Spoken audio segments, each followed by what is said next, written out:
Funky, funky, funky. Tech radio check. Yo, yo, yo, what's good? It's your brother Breezy Brainstorm, and we are here with episode 188 of the Hip Hop Riff of the Week. I'm very excited for this riff. This riff is not going to be easy, but this riff is your favorite producer's favorite bass line. I came across this joint, I heard the song one day, and then over the past few years, I've been watching like podcasts and stuff, and I've been listening to producers. Just once in a while, I'll come up with the topic like, what's the greatest hip hop bass line you've heard? Every single one of them mentioned this song, Props Over Here by Beatnuts. Props Over Here, this bass line, jazz. It's 100% jazz. So much so I had to go get the sample myself, chop it up. I've almost remade the entire beat just to get the intricacies to the point where I actually got the harmonic progression down. I had to play some keys to learn what chords was being played over this riff. So I'm gonna say this before I even start. There are tabs to this riff. It may not be there when you see this video, but trust and believe there's tabs, there's chords. I got the chords and I got it all staffed out. I got everything. And it's gonna be like that for every single riff on this page. Even if you don't see it right now today, just know that that is a project I'm working on, and I've made like 25% progress through all these riffs with that level of diligence. So this riff is, I wanna say in the key of A flat or F. Not gonna lie, you can't quote me on that because I kind of got confused. So the original bass line is 2 semitones higher than the sample, like with the way it was sampled. So I got the chords. I'll break down the chord progression right now. The chords are G11, B flat major 7, A minor 7, and E flat major 7 sus 2. So that's the progression we're in. And I'm gonna play it for you real quick. So I'm gonna play it slow. I'm not gonna play this riff at full speed because it's gonna take some work. So let's get it. I'm excited, as you can tell.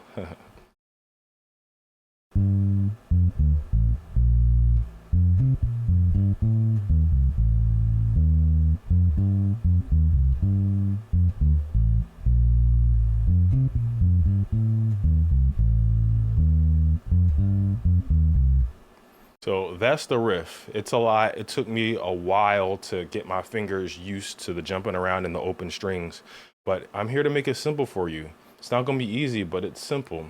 So the first note is the open G string, and we're staying within the first 4. No, we're gonna get to the 5th fret, but in the first 4 fret range. G, open G, index finger on the 3rd fret D string, then open D,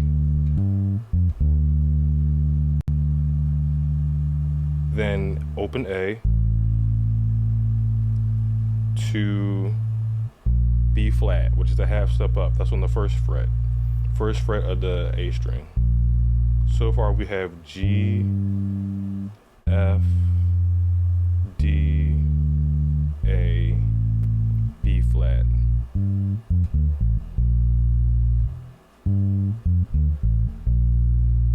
Now from here, we're going to, and also one thing to note, the fingering position is very important in this riff too. So that's open, I'm using my ring finger, open, then index finger on the B flat on the 1st fret. Now from here, I'm gonna bring my index finger up to that F we just played, 3rd fret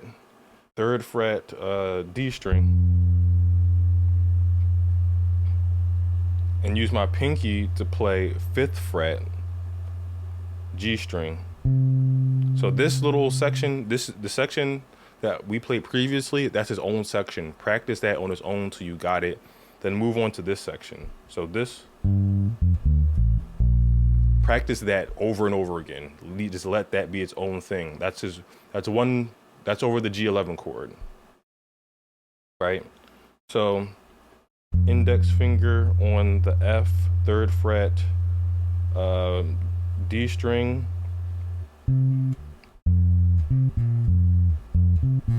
That's the action we're gonna do. F, C, B flat, F. And that's gonna be a little bit of work because you got the index finger on F, pinky on C, and now because your index finger was on the F, you're gonna use that index finger to roll down to the B flat after you play C. But the issue is you might have that string muted.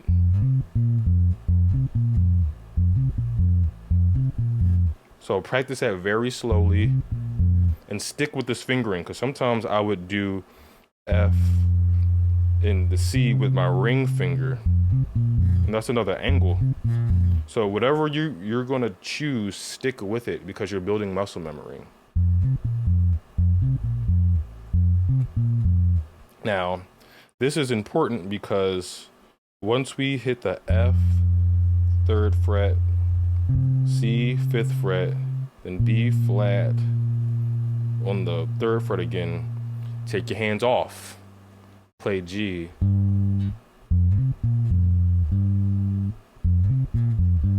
Now, with the speed of this riff, it's going to be very important that you move your hands as far as you can, but keep them as close to the bass as possible, because you're going to go right back to A, 2nd fret of the G string. And it's important that you hit this A, 2nd fret of the G string, with your middle finger. It is a crucial movement here.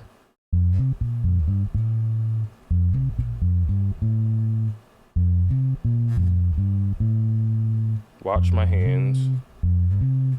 Oops. This is something that should be practiced all on its own. F, C, B flat, F, G, A. The things you're watching out for is making sure you don't accidentally keep your hands too close to the string when you're playing the B flat or the G. And when you're playing the G, that's your opportunity to get in position to put your middle finger on A.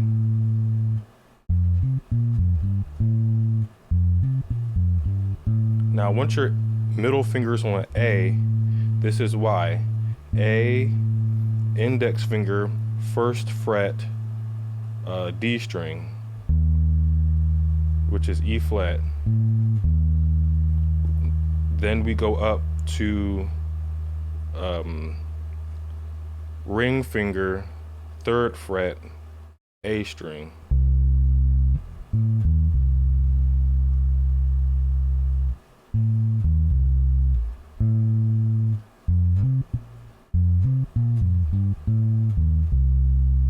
Right?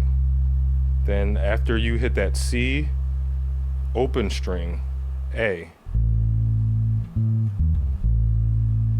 So that should be its own section.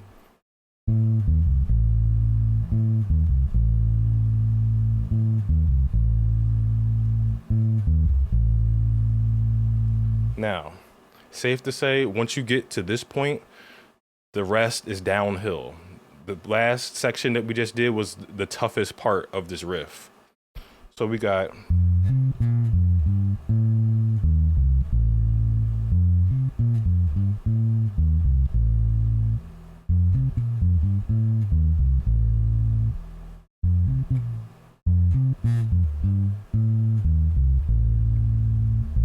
once you hit that open A, nope, that's not it. Once you hit that open A, E flat, 1st fret of the D string. E flat, then F, 3rd fret, D string, then the G again.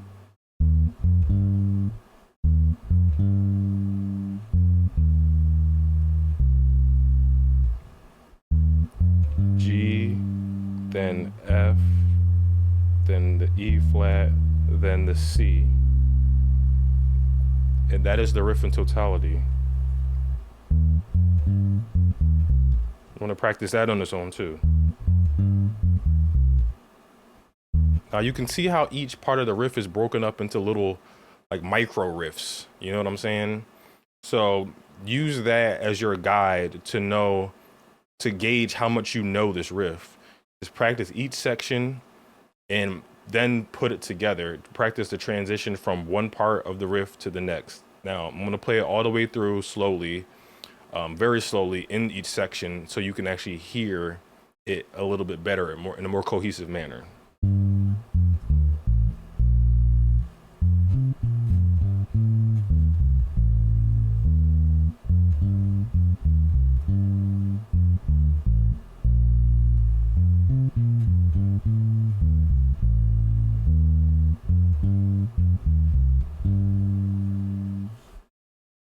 And that is the riff, ladies and gentlemen. Absolutely take this one slow. This might be one of the most difficult riffs on here.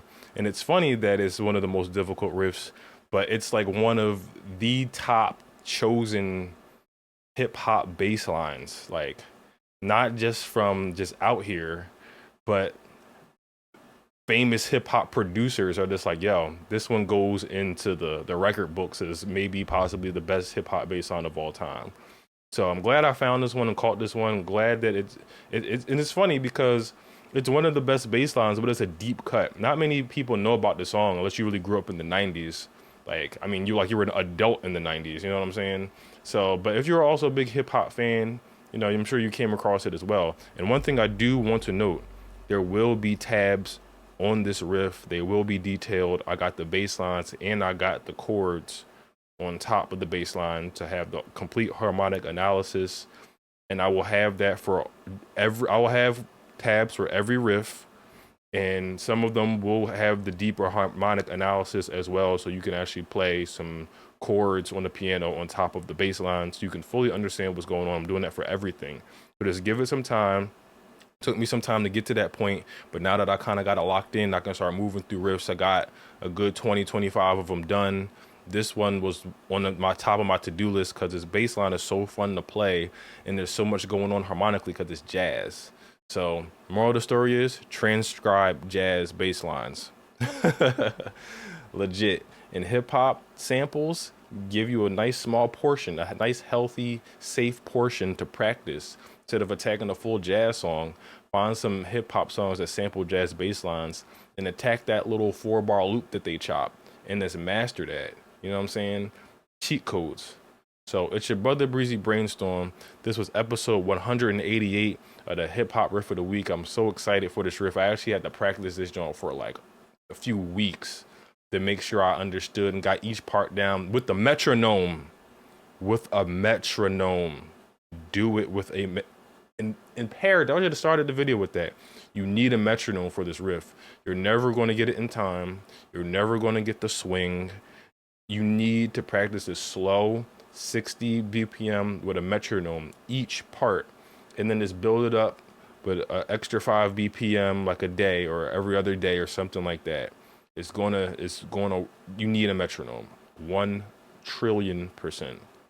So I'm gonna cut it off here. If y'all need anything, hit a brother up. I'm gonna catch you on the flip, but I gotta dip. Peace. Talking now.